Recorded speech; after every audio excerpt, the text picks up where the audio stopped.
ప్రధానమంత్రి నరేంద్ర మోడీ కూడా ఈ రైస్ యొక్క వాల్యూస్ గురించి చెప్పడం జరిగింది. తను కూడా భోజనంగా తీసుకుంటానని చెప్పాడు ఈ రైస్ ని. ఈ అన్నం వండుతుంటే సువాసన వస్తుంటది ఈ గౌతమ బుద్ధ రైస్. డాక్టర్స్ కూడా కొంతమంది ఈ రైస్ ని తిని రైతులకు కూడా ఇటువంటి విత్తనాలను వేసుకోండి షుగర్ ఉన్న వాళ్ళు వాళ్ళ ప్రిస్క్రిప్షన్ లో మెన్షన్ చేసి చెప్తున్నారు కూడా. రైతు సోదరులకు వ్యవసాయ ప్రేమికులకు నమస్తే. మీరు చూస్తున్నారు శివ అగ్రి క్లినిక్. నేను మీ శివకుమార్. ఈ రోజు అయితే మనం వచ్చేసి చేర్యాల గ్రామము, చేర్యాల రెవెన్యూ డివిజన్, సిద్దిపేట జిల్లాలో ఉన్నాము. మనతో పాటు వచ్చేసి సుపరిచితమైన రైతుగా చెప్పుకోవచ్చు మన రెండు తెలుగు రాష్ట్రాలకి. సేంద్రియ వ్యవసాయం, ప్రకృతి వ్యవసాయం అంటూ అనేక రకాల బియ్యాలని మన రెండు తెలుగు రాష్ట్రాలకి పరిచయం చేస్తున్న రైతు జక్కుల తిరుపతి గారు ఉన్నారు. వారి సతీమైనటువంటి జక్కుల రేణుక గారు మనతో పాటు ఉన్నారు. ఈరోజు ఈ వీడియో టాపిక్ వచ్చేసి వీళ్ళు అనేక రకాల విత్తనాలని సేకరించి ప్రపంచంలో నుండి అనేక రకాల ప్రాఖ్యాతగాంచినటువంటి వరి గింజల్ని వీళ్ళు సాగు చేస్తూ రెండు తెలుగు రాష్ట్రాల రైతులకి సేంద్రియ వ్యవసాయం పైన అవగాహన పరుస్తుంటారు. ఇందులో భాగంగానే ప్రాముఖ్యమైనటువంటి 3 రకాల వెరైటీస్ని అయితే ఈరోజు మన వీడియోలో పరిచయం చేస్తున్నారు. అవి వచ్చేసి కాలా నమక్ అనేటువంటి ఒక వెరైటీ, రెడ్ రైస్ అనేది ఒకటి, బ్లాక్ రైస్. 3 రకాల విత్తనాలని అసలు రైతు స్థాయిలో సాగు చేసుకుంటే ఏ విధంగా ఉంటుంది, ఎన్ని క్వింటాల దిగుబడి వస్తుంది, దీని సాగు యాజమాన్యాలు ఏ విధంగా ఉంటుంది, దీని సాగు రైతులు పండించిన తర్వాత దీని మార్కెటింగ్ ఏ విధంగా చేసుకోవచ్చు, మార్కెట్లో దీనికి డిమాండ్ ఉంటుందనే పూర్తి సమాచారం అనుభవజ్ఞమైనటువంటి జక్కుల తిరుపతి గారు అంటే తెలుసుకునే ప్రయత్నం చేద్దాం. నమస్తే తిరుపతి. నమస్కారం అండి. ఏంది అసలు మీ ఈ వ్యవసాయం అనేది ఎన్ని సంవత్సరాల నుంచి స్టార్ట్ చేస్తారు అసలు మీరు? ఇప్పటి వరకు ఒక 350 రకాల వరి విత్తనాలని మనం తీసుకొచ్చి పండించామండి. సో దాంట్లో ఇప్పుడున్న సమాజానికి ఏదైతే ఎంత అవసరం ఉందో, రిక్వైర్మెంట్ ఉంది, ఏదైతే తినగలుగుతారో ప్రజలు కూడా, దాన్ని మనం దృష్టిలో పెట్టుకొని ఎక్కువ డయాబెటీస్ అనేది ఈ రోజుల్లో ఎక్కువైపోయింది మన దేశంలో. ప్రపంచవ్యాప్తంగా చూసుకున్నట్లయితే భారతదేశం డయాబెటికల్ క్యాపిటల్ అయిపోయింది, రాజధాని అయిపోయింది. ఇది అత్యంత ప్రమాదకరమైన విషయం కింద పరిగణిస్తున్నారు డాక్టర్స్ కానీ, మన గవర్నమెంట్ కానీ, కేంద్ర ప్రభుత్వం, రాష్ట్ర ప్రభుత్వాలు. సో ఈ దిశగా డయాబెటీస్ కనుక పెరిగితే భవిష్యత్తులో, ఇప్పటికే కుటుంబంలో ఒకరికి అయిపోయింది, ఇప్పుడు కుటుంబంలో ఇంకో 2-3 కనుక పెరిగింది అనుకోండి, వీళ్ళకి డయాబెటీస్ వచ్చిన తర్వాత బీపీ పెరిగే అవకాశం ఉంటుంది. బీపీతో పాటు మోకాలు నొప్పులు, కిడ్నీ సమస్యలు, అదేవిధంగా మహిళలు చూసినట్టే థైరాయిడ్ సమస్యలు లాంటివి ఎక్కువ పెరుగుతా ఉన్నాయి కనుక వీటిని డయాబెటీస్ స్థాయిలోనే అరికట్టాలి. పిల్లలకు కూడా డయాబెటీస్ వస్తుంది, టైప్ 2 అని, టైప్ 1 అని చెప్పేసి పిల్లలకు కూడా వచ్చేస్తా ఉన్నాయి. సో ప్రధానంగా మనం డయాబెటీస్ ని నిర్మూలించాలా. అదే విధంగా న్యూట్రిషన్ వాల్యూస్ కలిగిన ఆహారం ఇచ్చినట్లయితే అలా ఇమ్యూనిటీ సిస్టమ్ డెవలప్ అవుతుంది. సో ఆ విషయంలో ఆలోచించినప్పుడు ఇంతకుముందు గతంలో బ్లాక్ రైస్, ఎర్ర బియ్యము, 9 రకాల నల్ల బియ్యాలు పండించాము. దాంట్లో అంటే ఎన్ని సంవత్సరాలకి వెళ్ళి చేస్తారు? 12 సంవత్సరాలు అండి. 12 సంవత్సరాల నుంచి ఇదే దేశీ విత్తనాలు పండిస్తా ఉంటాం. ఎన్ని రకాల విత్తనాలు పండించవచ్చు? 350 రకాలు పండించినాం దేశీ విత్తనాలు కంప్లీట్ గా. మీరు ఈ వ్యవసాయం కూడా అంటే ఈ దేశ విత్తనాలు సాగు చేసిన ఎలాంటి క్రిమి సంహారక మందులు వాడమండి. ఇలా నేచురల్ ఫార్మింగ్ చేస్తాం మేము వీలైనంత వరకు, లేదా ఆర్గానిక్. ఆర్గానిక్ మీన్స్ ఏంటంటే కొన్ని బయో ఎరువులు కొన్ని ఉంటాయి, మనకి సూక్ష్మజీవుల కల్చర్స్ ఉంటాయి, అటువంటివి వాడుకుంటే దాన్ని ఆర్గానిక్ సిస్టమ్ కింద చెప్తాం మనము. ఫెరోమెన్ ట్రాప్స్ వాడతాం, లింగాకర్షక బుట్టలతో పాటు, అదే విధంగా సోలార్ ట్రాప్స్ వాడతాం. సో నేచురల్ ఫార్మింగ్ ఏంటంటే అవి కూడా వాడొద్దు అని చెప్పి మనం మిత్రులు చెప్తా ఉంటాం మనము. అది కంప్లీట్ గా ఏంటంటే కొన్ని అవకాశాలు ఉన్నప్పుడు పొలం వైపున మనం సరిహద్దు పంటలు అట్లాంటివి వేసుకొని నేచురల్ గా పెస్ట్ ను ట్రాప్ చేయడం కూడా కొన్ని మొక్కలు ఉంటాయి. సో కొన్ని సందర్భాల్లో మనకు వీలు కాదు, అప్పుడు ఆర్గానిక్ వైపు వెళ్తాం అనమాట. మొత్తానికి అయితే మీరు సాగు చేసినటువంటి ఈ దేశీ విత్తనాలన్నింటినీ ఆర్గానిక్ పద్ధతిలో చేస్తాం. మనం చూద్దాం ఒక్కొక్క దాని గురించి ఒకసారి. సో ఈ 3 నలుపు రంగే ఉంటాయండి చూడడానికి. వడ్లు 3 రకాలు. మన భారతదేశంలో అత్యంత ప్రాచీనమైన వరి విత్తనాల కింద దీన్ని గుర్తిస్తారు. ఈ 3 కూడా ఇప్పుడు మీ చేతిలో ఉన్నది ఇది బుద్ధ రైస్ అండి. ఇది చెప్పండి, దీని గురించి ఒకసారి చెప్పండి. ఇది కాలా నమ్మక్ అంటారు. ఇది చూడడానికి వడ్లు నలుపు ఉంటాయి, కానీ బియ్యం మాత్రం మిల్లింగ్ చేసినాక తెలుపు వస్తాయి అనమాట. మిల్లింగ్ చేస్తే తెలుపు వస్తాయి అనమాట. ఇది మనకి బుద్ధ రైస్ అంటారు. ఇది గౌతమ బుద్ధుడు ఇవ్వక ముందుకు మన వేదాల్లో దీని గురించి రాసింది ఈ రైస్ గురించి. అదే విధంగా ఈ రైస్ పూర్వీకులు రాజులు మాత్రమే తినేవాళ్ళు, వాళ్ళు గుప్తంగా పండించుకొని తినేవాళ్ళు. అప్పుడు గౌతమ బుద్ధుడు వంశస్థులు కూడా రాజుల వంశం కనుక వాళ్ళు కూడా తినేవాళ్ళు దీన్ని. సో వాళ్ళు తింటున్న క్రమంలో గౌతమ బుద్ధుడు జ్ఞానోదయం అయిన తర్వాత, తపస్సు చేసి జ్ఞానోదయం అయిన తర్వాత ఆ ప్రాంతాన్ని విడిచి వెళ్తుంటే ఇక్కడ ఉండే స్థానికులు మీకు బహుమతిగా మాకు ఏదైనా ఇవ్వండి అని గౌతమ బుద్ధుని అడుగుతారు. సో అప్పుడు అతనికి దివ్య దృష్టి ఉంటుంది. సాధారణంగా తపస్సు చేసిన వాళ్ళు భవిష్యత్తును కూడా ఆలోచిస్తారు కనుక ప్రజలు ఆరోగ్యంగా ఉండాలి, ఒకటి శారీరకంగా ఉండాలి, ఒకటి రెండోది మెంటల్ హెల్త్, రెండు బాగుండాలి, దృఢంగా ఉండాలి అని చెప్పేసి ఈ వడ్లను మా వంశస్థులు తినేవాళ్ళు. ఇది చాలా విలువైనటువంటి విత్తనం, దీన్ని మీరు పండించుకొని తినండి. ఈ అన్నం వండుతుంటే సువాసన వస్తుంటది, ఈ గౌతమ బుద్ధ రైస్. ఈ సువాసన వచ్చినప్పుడు మీకు గుర్తుకొస్తా నేను అని చెప్పి ఈ వడ్లను వాళ్ళకి ఇచ్చాడు. మరి ఇప్పుడు ఈ గౌతమ బుద్ధ రైస్ ఇప్పుడు మన రైతు స్థాయిలో సాగు చేసుకుంటే ఎకరాకి ఎంత విత్తనం పడుతుంది, ఎన్ని క్వింటాలు వస్తుంటది? ఎకరాకి ఇది మనకి 25 నుంచి 30 కిలోల విత్తనం వాడుకోవాలండి మనము. ఇది కంప్లీట్ గా మేము సేంద్రియం గానీ నేచురల్ ఫార్మింగ్ లో చేస్తున్నాం కనుక 12 నుంచి 15 క్వింటాలు వస్తుందండి మనకి వడ్లు.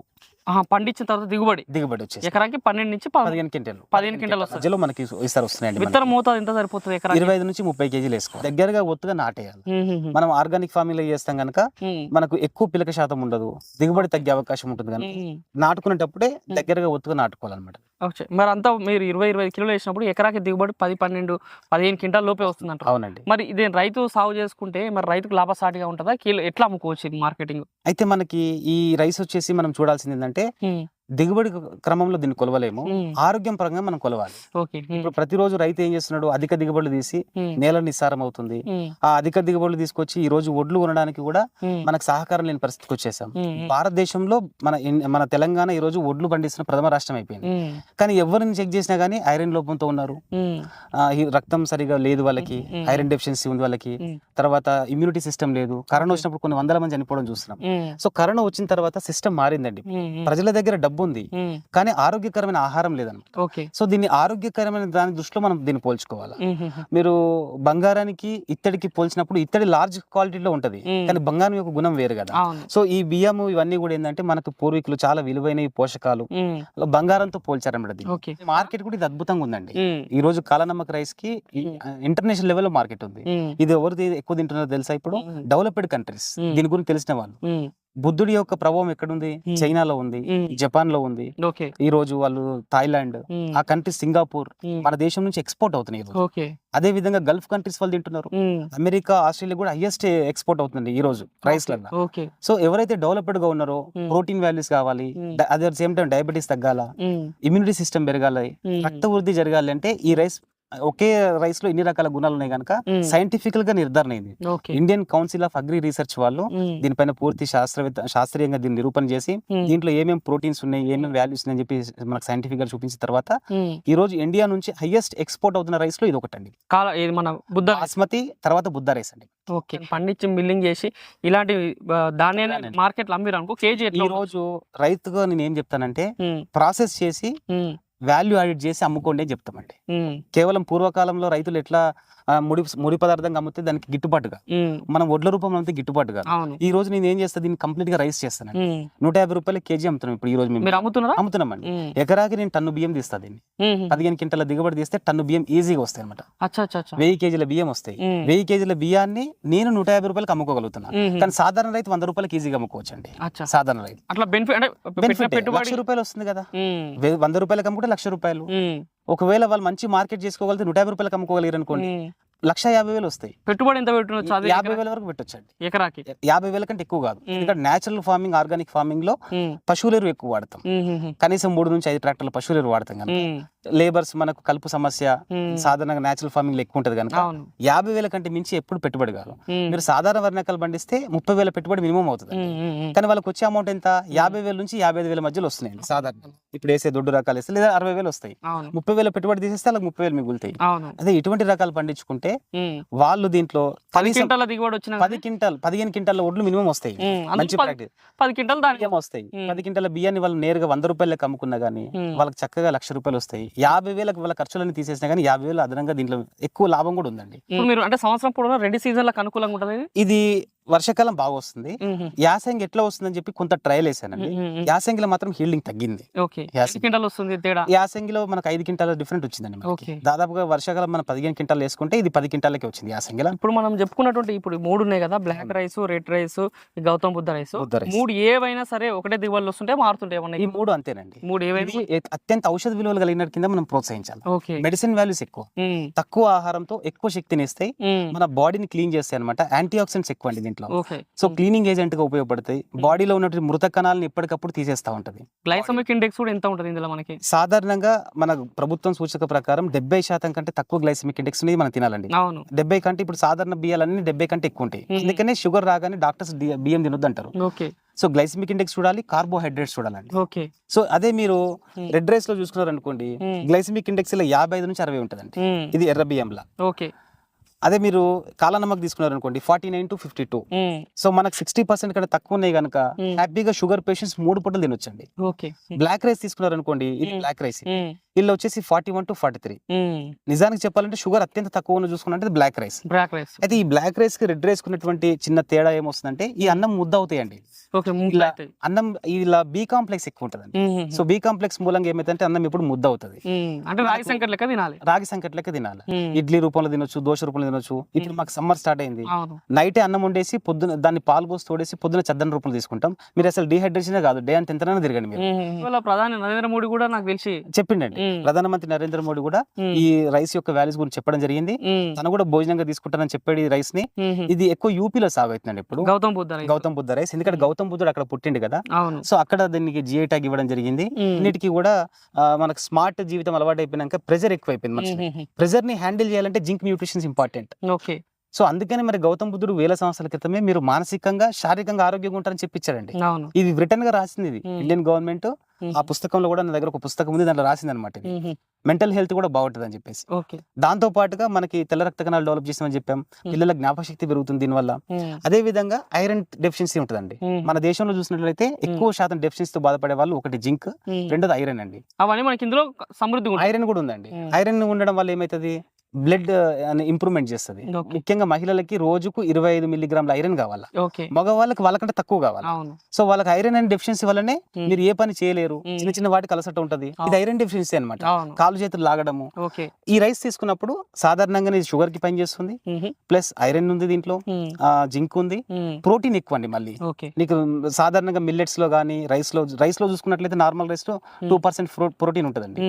గొలుసు కనిపిస్తుంది, గౌతమ్ బుద్ధ చూడడానికి ఒడ్లు నలుపు అంతే, నలుపు ఉంటాయి కానీ గింజ మాత్రం వైట్ వచ్చేసి. ఇప్పుడు ఇట్లా ఒక గొలుసు ఉంటుంది కదా, ఒక్కొక్క గొలుసుకి ఎన్ని గింజలు ఉంటాయి ఇందులో?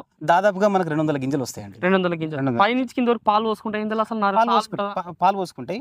మొగి పురుగు వచ్చినప్పుడే మనకి ఏమైతుందంటే అప్పుడు తయారు కాదు. లేదా ఈ దేశీ విత్తనాలకు ఉన్న ఒక సమస్య ఏంటంటే ఒకేసారి కంప్లీట్ గా చేనంతా తయారు కాదండి. సో పిల్ల గింజలు కొంచెం తల్లి కర్రలు తొందరగా తయారవుతాయి, పిల్ల కర్రలు కొంచెం లేటుగా వస్తాయి. సో మీరు అడవిలో చూసినట్లయితే ఒకటే చెట్టుకు కొన్ని చిన్న కాయలు ఉంటాయి, కొన్ని పెద్ద కాయలు ఉంటాయి. అదే హైబ్రిడ్ అనుకోండి, అది యూనిఫామ్ గా వచ్చేస్తుంది. దాన్ని చూసి మన రైతులందరూ ఏమనుకుంటారంటే అది చేను ఒకసారి ఇంతలేదు కదా అనుకుంటారు. అదంతా వారం 10 days లో కవర్ అయిపోతుంది. 130 నుంచి 135 రోజులు అండి. 135 రోజులు సాధారణ వరి రకాలతో పాటు వచ్చేస్తాయండి. విదజల్లి పెట్టుకుంటే బాగుంటుందా, నాటేసే పద్ధతిలో బాగుంటాయి? ఆర్గానిక్ ఎప్పుడు నాటేసుకోవడానికి మేము ప్రియారిటీ ఇస్తాం. కలుపును మనం కంట్రోల్ చేయలేం విదజల్లితే, అందుకని నాటేసుకుంటాం. ఇప్పుడు మనతో పాటు వచ్చేసి జక్కుల రేణుక గారు ఉన్నారు. అంటే మనకి తిరుపతి గారు చేస్తున్నట్టు వ్యవసాయంలో వారి సతీమణి కూడా భాగస్వామ్యం అవుతూ వారికి వెన్నందుగా వీళ్ళు చేస్తున్నట్టు ఈ వ్యవసాయ సాగులో ఎలాంటి దిగుబడులు ఉన్నాయి, వీళ్ళు కూడా ఎలాంటి సందేశం ఇస్తారో వాళ్ళు మాట్లాడుదాం. నమస్తే మేడం. నమస్కారం మేడం. అటు తిరుపతి గారు అనేక రకాల విత్తనాలు సాగు చేస్తూ ప్రపంచానికి అదే 2 తెలుగు రాష్ట్రాలకు పరిచయం చేస్తున్నారు. వారితో పాటు మీరు కూడా చేస్తున్నారు. మీకు ఎలా అనిపిస్తుంది? మామూలుగా మనము ఈ వ్యవసాయం చూసుకున్నప్పుడు బయట చూసుకున్న నార్మల్ వెరైటీస్ హైబ్రిడ్ పండిస్తూ ఉంటారు. ఈ లోకల్ వెరైటీస్ ఏంటి, నాటు విత్తనాలు అనేటివి చాలా మెడిసినల్ గా ఉన్నాయని తెలుసుకొని, అలాగే మనకి చాలా జబ్బుల్ని అరికడతాయి. ఈ రోజులో చాలా జబ్బుల్ని మనం చూస్తున్నాము, వయసుతో సంబంధం లేకుండా షుగర్ గానీ, మోకాల నొప్పులు గానీ, క్యాన్సర్ గానీ, ఇట్లాంటి చాలా జబ్బుల్ని మనం చూస్తూ ఉన్నాము. అట్లాంటి జబ్బుల్ని చూసినప్పుడు ఏమైందంటే మంచి ఆహారం తీసుకోవాలనే ఉద్దేశంతో ఈ వెరైటీస్ నటిని పండిస్తున్నాము. ఆ క్రమంలోనే ఇటువంటి సాగు చేస్తూ ఉన్నాము. ఎట్లా మేడం, మీరు కూడా తిరుపతి గారితో మీరు కూడా వ్యవసాయ సాగులో నిత్యం ఉంటురా? అవునండి, మేము ఈ వ్యవసాయం స్టార్ట్ చేసినప్పటికే ఈ విత్తనాలన్నింటినీ కలిసి చేసాము. ప్రతి విత్తనాల్లో కూడా మాకు కొంచెం అనుభవం ఉంది, చేస్తూ ఉంటాము. ఎట్లా మీరు చేస్తున్నప్పుడు ఎలాంటి ఇబ్బందులు ఎదుర్కొంటున్నారు ఈ సాగులో? అంటే ప్రధానంగా ఇబ్బంది అంటే ఎక్కడ కనిపిస్తుంది మీకు ఈ సాగులో? ఈ సాగులో మనకు నాటు విత్తనాల సాగులో తీసుకున్నప్పుడు విత్తనాన్ని మనం ఎక్కువ తీసుకోవాలి. మామూలుగా బయట ఎలాగ నాట్లు వేసుకొని మనం వరి ఎలా పండిస్తామో అలానే పండించుకోవాలి. కలుపు సమస్య మనకు ఉంటుంది. కలుపు సమస్య ఉన్నప్పుడు మనం పచ్చి రొట్టె ఎరువులు కానీ నాటు వేసుకోవడంలో కొంచెం కలుపును తగ్గించుకోవచ్చు. అలాగే మనం నాటు వేసిన మనకు 2-3 weeks కంటే వేసిన 2-3 వారాల క్రమంలో మనం కలుపును ముందుగా పసిగట్టేసి వాటికి తగిన కషాయాలు మనం ఆర్గానిక్ లో తయారు చేసుకుంటాం. వాటిని ఇచ్చినట్టయితే కలుపును కంట్రోల్లో ఉంచుకోవచ్చు. మీరు ఒక మహిళా రైతుగా దేశీ విత్తనాలు సాగు చేయడం ఇది ఒక ఆదర్శం అని చెప్పుకోవచ్చు. ఎట్లా మీతో పాటు మీ చుట్టుపక్కల ఎవరైనా మహిళలు కూడా మీలాగా చేస్తున్నారా, ఎవరైనా ముందుకు వస్తారా? పండిస్తున్నారు. మేము రైతులకు ఇట్లా మేము విత్తనాలు పండించినప్పుడు చూసినప్పుడు కూడా బ్లాక్ రైస్ కానీ, రెడ్ రైస్ కానీ గతంలో చాలా మంది పండించారు. నార్మల్ వెరైటీస్ కూడా పండించారు. ఇవి పండించిన తర్వాత కూడా ఇంకా మంచి రైస్ ఈ బుద్ధ రైస్ అని మనం ఈ లాస్ట్ ఇయర్ నుంచి, గత సంవత్సరం నుంచి పండిస్తున్నాము. ఇది షుగర్ కి బాగా కంట్రోల్ ఉంది. షుగర్ ఉన్న వాళ్ళు 2 పూటలు తిన్నా కూడా వాళ్ళకు కంట్రోల్లో వచ్చింది. వాళ్ళకి మనం ఈ రైస్ ఇచ్చాము, తిని బాగుందని చెప్పారు. ఇప్పుడు మళ్ళీ క్రాప్ కూడా వేసుకున్నారు. మీ తరపుకి 2 తెలుగు రాష్ట్రాలు వేరే ప్రాంతాల్లో ఎవరైనా రైతులు వేస్తున్న రైతులు ఉన్నారండి, ఉన్నారు. వాళ్ళ దగ్గర నుంచి వాళ్ళకి ఇచ్చాం, వాళ్ళు కూడా పండించుకొని తింటున్నారు. అలాగే డాక్టర్స్ కూడా కొంతమంది ఈ రైస్ ని తిని రైతులకు కూడా ఇటువంటి విత్తనాలను వేసుకోండి షుగర్ ఉన్న వాళ్ళు వాళ్ళ ప్రిస్క్రిప్షన్ లో మెన్షన్ చేసి చెప్తున్నారు కూడా. చివరిగా ఈ పంట మనం రెడీ అయిన తర్వాత కూడా ఇప్పుడు నాకు వెనకాల కూడా మీ పంట రెడీ అయింది అంటే నార్మల్ కోత కూడా ఎట్లా కోస్తుంటారు? హార్వెస్టర్ ద్వారా వస్తారా, చేతితో కోయాల్సిన అవసరం ఉంటుంది? ఇది మనము మన విత్తనం వరకు మాత్రం చేతితో కోసుకుంటాము. పెరుకులవి లేకుండా నెక్స్ట్ క్రాప్ కావాల్సిన విత్తనానికి మాత్రం మేలు రకమైన విత్తనాలని గెలలను కంకుల్ని తీసుకొని వరికి కోసుకొని మిగతా వాటిని హార్వెస్టింగ్ చేస్తూ ఉంటాము. ఓకే, నార్మల్ అమ్మడం కొరకు అయితేనేమో హార్వెస్టర్ పెట్టేస్తారు, విత్తనం కొరకు అయితేనేమో ఇట్లా చేతిలో ఇట్లా కటింగ్ చేసేసి మళ్ళీ దాన్ని. ఎవరైనా ఈ నాటు విత్తనాలు పండించే ప్రతి రైతు తన పంట పొలంలో తన విత్తనం కోసము ఖచ్చితంగా మేలు రకమైన విత్తనాలని కట్ చేసుకుని తీసుకోవాల్సింది. తీసుకొని మళ్ళీ వేసుకుంటే అవే వచ్చేస్తాయి. మరి చివరిగా మరి ఇప్పుడు 2 తెలుగు రాష్ట్రాలు ఏమైనా రైతులు ఈ విత్తనం కావాలనుకున్నా సరే, పండించాలనుకున్నా సరే, ఏమైనా తినాలనుకున్నా సరే, బియ్యం రూపంలో తినాలనుకున్నా సరే రేట్లు ఏ విధంగా అడుగుదాం చెప్పండి సార్. ఎట్లా ఇప్పుడు కాలా నమక్ అంటున్నారు, బ్లాక్ రైస్ అంటున్నారు, ప్లస్ రెడ్ రైస్ అంటారు. విత్తనం కావాలంటే ఎంత రేట్లు ఉంటాయి మీ దగ్గర? ఈ విత్తనం గురించి ఒక మాట చెప్పాలండి ప్రజలందరికీ కూడా. దేశీ విత్తనం అనేది ఒక సంపద, దీన్ని డబ్బులతో కొలవలేమండి. పూర్వీకులు ఎంతో మంది కాపాడుతూ వస్తుంటే వాళ్ళ నుంచి ఒక పిడికడు ఒడ్లు తీసుకొని మనం డెవలప్ చేసి మన ఏరియాలో పండుతుందా లేదా టెస్ట్ చేసి ఇవ్వడం వరకే దీని గురించి జ్ఞానాన్ని అందివ్వడమే బాధ్యత. ఎవరైతే అందుబాటులో లేదో ఆ రైతులు కావాల్సిన వాళ్ళకి మేము విత్తనం కొంత మోతాదులో ఇస్తాం. కావాల్సిన వాళ్ళు తీసుకొని డెవలప్ చేసుకోండి. విత్తనానికి మేము పెట్టిన ధర ఎంతంటే దాదాపుగా 100 నుంచి 300 వరకు ఇస్తుంటామండి. కొంతమందికి ఉచితంగా ఇస్తాం మేము, సందర్భాన్ని బట్టి ఇస్తుంటాం. పేదరికంగా ఉన్న వాళ్ళకి, నా కాన్స్టిట్యున్సీలో ఇప్పుడు నేను ఉన్నటువంటి కాన్స్టిట్యున్సీలో నాకు 52 గ్రామాలు ఉంటాయి. నా గ్రామంలో ఉన్న ప్రజలందరికీ కూడా విత్తనం ఫ్రీగా ఇస్తామండి. పండించుకొని వాళ్ళు మళ్ళీ నాకు రిటర్న్ ఇవ్వాలి. 1 కేజీ తీసుకుంటే మళ్ళీ దాన్ని పండించుకొని 2 కేజీలు నాకు ఇవ్వాలి. వాళ్ళ విత్తనం వాళ్ళు డెవలప్ చేసుకోవాలి. సో విత్తనాల్లో అక్కడక్కడ కొన్ని వేరే కలుస్తుంటాయి. ఎందుకంటే సాధారణంగా దేశీ విత్తనం గురించి అవగాహన లేదు కనుక 1, 2, 3 పంటలు వేస్తే తప్ప ఇది ప్యూరిటీ రాదన్నమాట.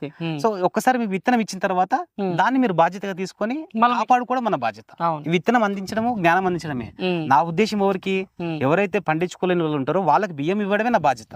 మరి ఇది ఈ రోజు ఈ వీడియోలో మనకి దేశీ విత్తనాలు ఉన్నటువంటి 3 రకాల ప్రత్యేకమైన విత్తనాలు అంటే Gautam Buddha rice, black rice, red rice 3 రకాల విత్తనాల స్పెషాలిటీ, దాని యొక్క వాడకము, దాని సాగు విధానము, అది సాగు చేసిన తర్వాత దానికి వచ్చే లాభాలు, అదేవిధంగా దాన్ని బియ్యం రూపంలో ఆహార రూపంలో తీసుకుంటే కూడా ఎన్ని రకాల ఉపయోగాలను కూడా వాళ్ళు క్లియర్ కట్గా చేశారు. మరి ఎవరైనా సరే సాగు విధానంలో విత్తనం కావాలనుకున్నా సరే, ఎవరైనా తినాలనుకున్నా సరే మన వీడియో పైన కనిపిస్తున్న మొబైల్ బస్ కాల్ చేసి జక్ల తిరుపతి గారితో మాట్లాడవచ్చు, మీరు మరింత సందేశం పొందొచ్చు. మరి ఇది రోజు ఈ వీడియోలో మరి దేశీ విత్తనాల్లో మరి జక్ల తిరుపతి గారు వారి సత్యమైనటువంటి జక్ల రేణుక గారు చేస్తున్నటువంటి ఈ యొక్క వ్యవసాయ సాగు పద్ధతి. ఈ వీడియో మీకు నచ్చితే లైక్ చేయండి. నిత్యం నాణ్యమైన వ్యవసాయ సమాచారం కోసం శివ అగ్రిక్లినిక్కి సబ్స్క్రైబ్ చేసుకోండి. మరొక మంచి వీడియో కలుద్దాం. అంతవరకు సెలవు. ధన్యవాదాలు. జై హింద్.